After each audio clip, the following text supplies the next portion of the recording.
Good morning, friends. My name is Arman Mansoori. I'm going to start with a new book reading, which name is Diary of a Wimpy Kid, Old School. Let's start. It's by Jeff Kidney.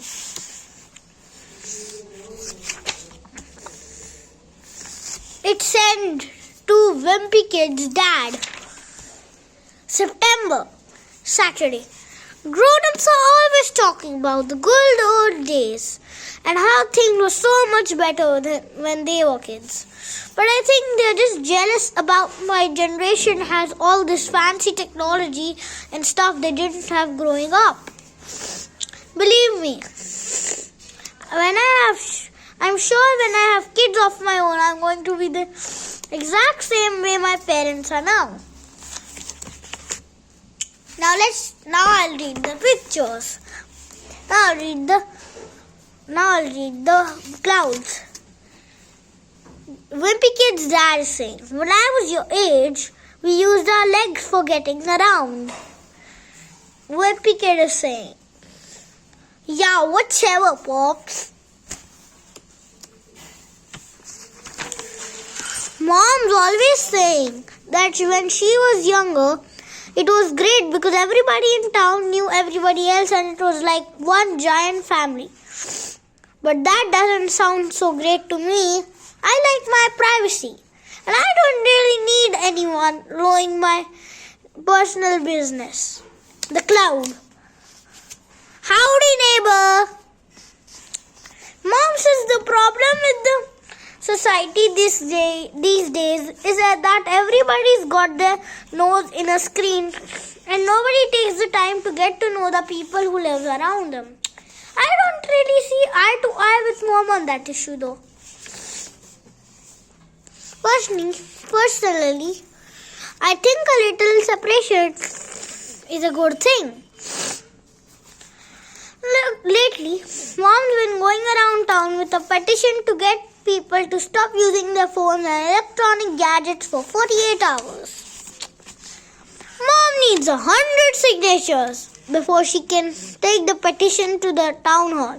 But she's having trouble getting to put their names on it.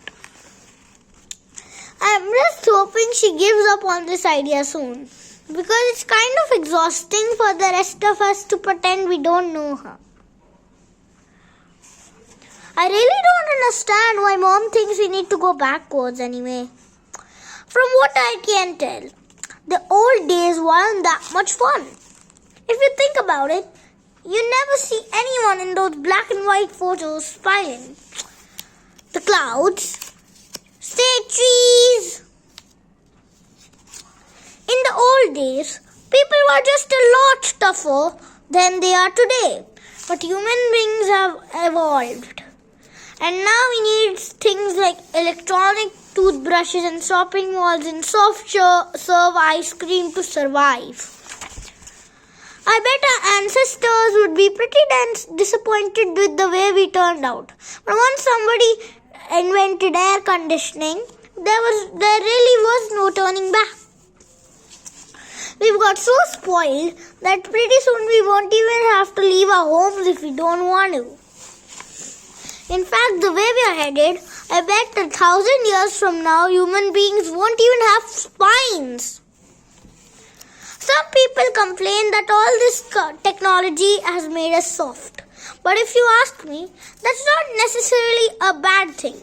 There are all sorts of luxury nowadays that makes people's lives better. Take baby wipes, for example. People were using regular toilet paper for hundreds of years. And then all of a sudden, some genius came with the idea that was a total game changer. What really amazes me that it took so long for people to come with the idea. I seriously can't believe the guy who invented the light bulb didn't see baby wipes coming. And who knows what crazy things someone gonna come with next to make our lives easier. Whatever it is though, I'll be the first in line to buy it. But if Mom had a way, we'd be living like people did before there were computers and phones and baby wipes. And I really don't want to imagine living in a world without baby wipes.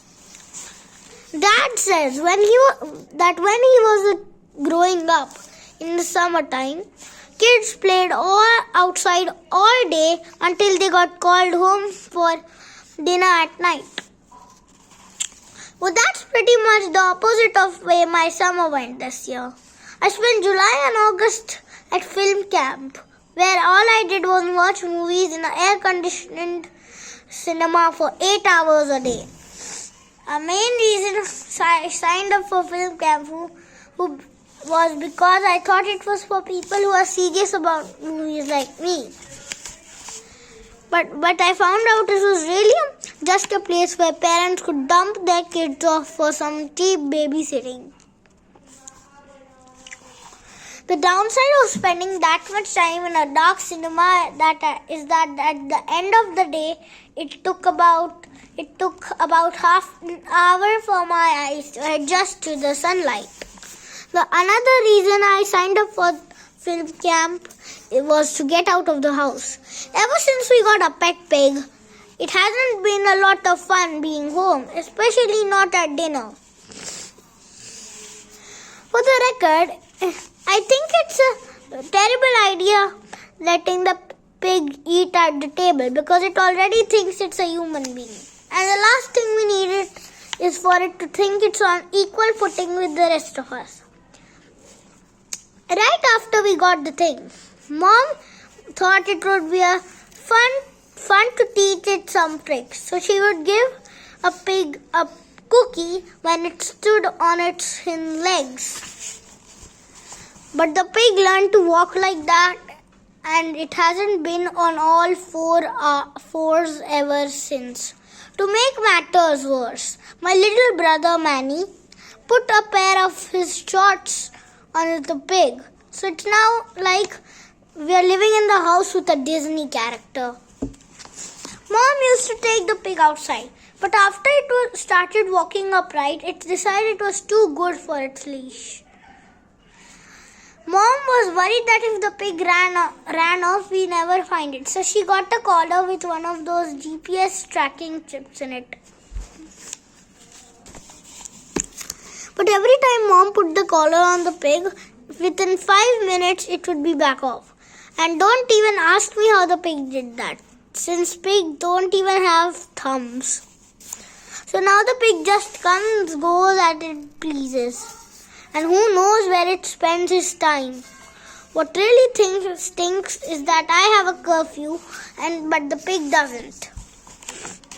I think giving the pig too many privileges is a really bad idea. One day pigs will rule the world, and it will be my family's fault for starting it all. I wouldn't really have an issue with the pig if it didn't interfere with my life. But I was late on the first day of school because it was hogging the bathroom. With the pig in the house, I was actually looking forward to school starting. But once I got there, I realized it was the same old thing. And to be honest with you, I feel like I've been in middle school forever. I needed to mix things up a little or I was going to go crazy. So in the first week of school, I volunteered for the Homework Buddies program. Be a buddy. Team up with an elementary school kid to lend a hand. Sign up for Homework Buddies today. Main reason I signed up was so I could skip third period, which is music class with Mrs. Graziano. To give you an idea of how long Mrs. Graziano has been my music teacher, Dad had her when he was my age. And apparently, spending 30 years teaching middle schoolers how to play musical instruments does something to a person. Clouds. No! Flap, warp, tweep, tweep. stop. Poop. First time we got together, Frew showed me his homework. Last week I met my homework buddy, this kid named Frew. I have no idea why he signed up for the program because he is one of those people who read scientific journals and college textbooks for fun. First time we got together, Frew showed me his homework, which was some coloring and a word search. Frew said he didn't need my help, and then he asked to see my homework. I had at least an hour of maths problems and geography assignment, which would take me another 2 hours. But Frew whipped all of it in about 15 minutes. And he wasn't just fast, he was good. I turned in the assignments the next day and I got them back from my teacher. I had perfect scores. At first I felt a little bad about getting help from a third grader. But then I realized that homework buddies are supposed to help each other out.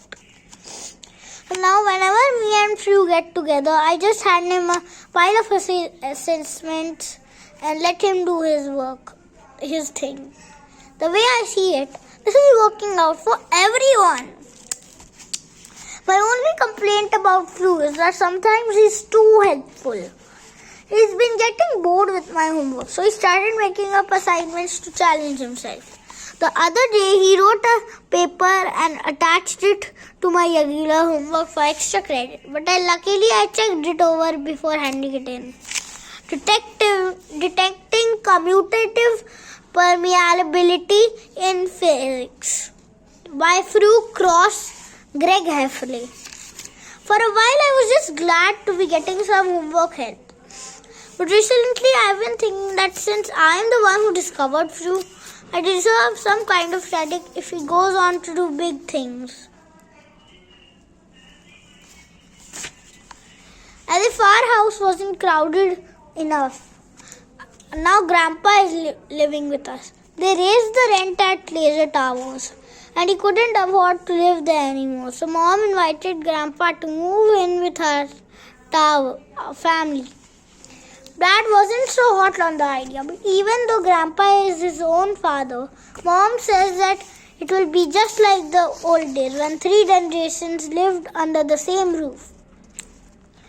I think Mom has this rosy image of the way things used to be, but I have a totally different picture of what it must have been like then. I was actually okay with Grandpa moving in with us until I realized what it meant for me. Mom let Grandpa pick any bedroom he wanted, and of course he chose mine. That meant I needed to find a new place to sleep. My first thought was to go to the guest room, but I forgot that's where the pig stays. And there's no way I'm sharing the sofa bed with a farm animal. I ruled out Roderick's room right away because he might actually be a step down from the pig. My only other choice was to room with Manny. So I got out the airbed and set it up on his floor. But sleeping in Manny's room has its own problems. Manny reads a bedtime story every night, and sometimes they're really long. In fact, lately, I think Manny's been picking out the thickest books so he can find just to get on my nerves. Things have been a little tense ever since Grandpa moved in. You can tell he doesn't really approve of the way Mom and Dad are raising us kids, even though he never actually comes out and says it. Mom's been trying to potty train Manny forever, and she's experimenting with something called no pants after dinner. And it's exactly what it sounds like. What's supposed to do happen is that when Manny feels the urge, he'll go and run to the bathroom. But Manny just prances all night with nothing on below the waist. And eventually he ducks behind the recliner in the family room. I think Dad's a huge fan no pants after dinner. But I can tell he's even more uncomfortable with Grandpa being here to witness it. It's pretty obvious having Grandpa around is really stressing Dad out. And every time one of us kids screws up, it just makes Dad more tense. What seems to annoy Dad the most is when one of us kids asks Mom to do something that we should be able to do ourselves. Yesterday I asked Mom to open a microwave burrito for me because I always have trouble with those plastic packages. But Dad jumped all over my case. He said if I was stranded on a deserted island with 1,000 microwave burritos, I'd starve to death because I couldn't figure out how to open them on my own.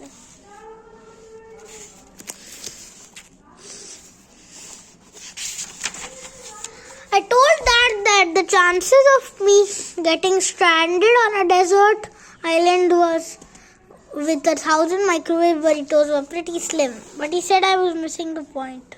He said, if I don't learn how to do things by myself, I'm not going to be able to survive in the real world. Another thing Dad hates is how Mom still helps me get ready for school in the morning.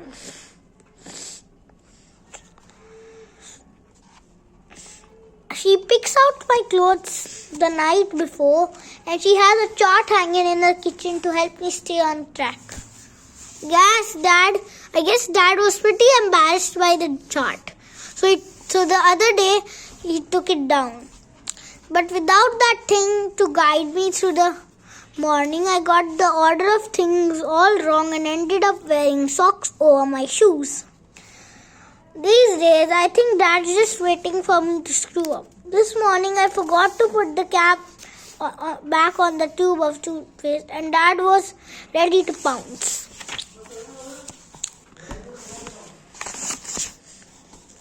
I didn't think it was a big deal, but Dad gave me this long speech about little things have big consequences. He said if I was a kid growing up in a frontier times and it was my job to tighten the bolts on the wagon wheels I forgot to, then the wheel would fall off and our family would get eaten by wolves. I thought Dad was being kind of dramatic, but it did make me feel a little guilty about that toothpaste cap.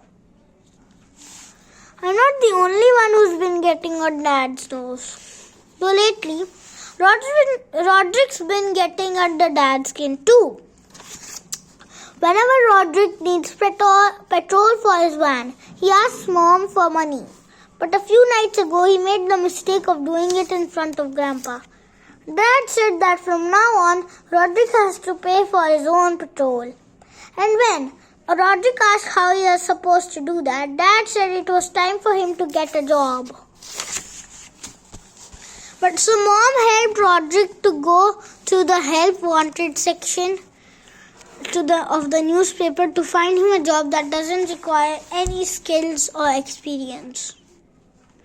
They finally found an ad for a restaurant that's about 15 minutes from our house. Wanted, seeking motivated individuals to join the team at the Old Timmy Ice Cream Parlor, Old Timmy Tobias. I went to the Old Timmy Ice Cream Parlor for Rowley's last birthday party, and that experience may have permanently ruined ice cream for me. So, that's all for today. See you next time. Yay!